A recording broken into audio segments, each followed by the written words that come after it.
You have the power to choose your eternal destiny. How amazing this is. Your eternal destiny is in your hands. 20 centuries ago, Pontius Pilate left his throne, took a basin, and washed his hands, and asked a very serious question to that restless crowd. What shall I do with Jesus the Christ?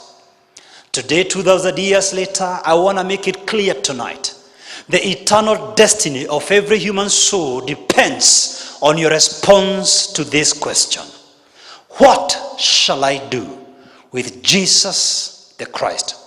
Religion is man's effort, serious effort at finding God. But is God lost for us to look at him? Or is it not us who are lost? Religion teaches us we can do good works to win favor with God. Religion teaches us we can do good works to earn righteousness. There is no amount of sacrifice or fasting or prayers or giving or tithing that can make you righteous before the infinite God.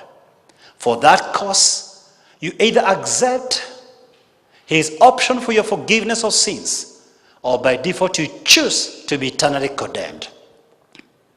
I hear his voice tonight saying, I've set before you life and death, blessing and cursing. Choose life that you and your children may live. Deuteronomy 30:19. For God so loved the world that he gave his only begotten Son, that whosoever believes in him may not perish, but have everlasting life. The choice is in your hands. And you can make it as a family, like Joshua said. I and my family choose to serve the Lord. I read of a story of a young boy who was very, very brilliant. He overheard of a certain old wise man, a villager far away. He didn't believe there was anyone wiser than him. And he decided to walk and walk until he finds that old man. And then he wanted to test his wisdom. He carried in his hands a butterfly, a beautiful white butterfly.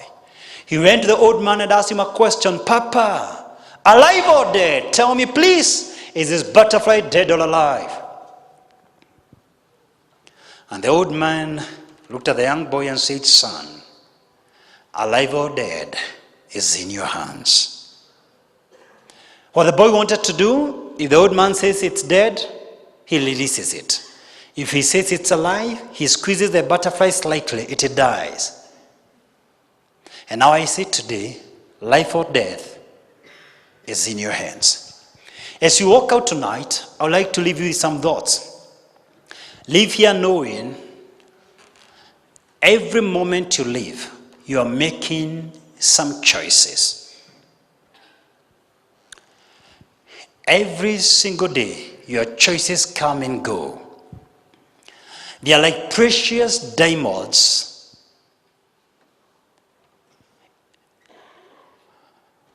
in a basket of jewels, waiting to be identified.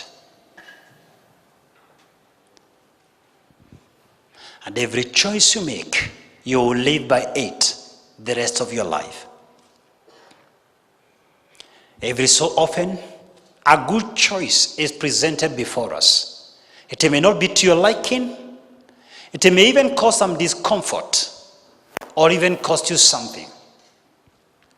But you may never understand the far-reaching ramifications and effects of making the right choice. And it is there to be chosen. Be bold enough and make that right choice. And once you make that right choice, implement it. Because prolonged indecision is a decision on its own.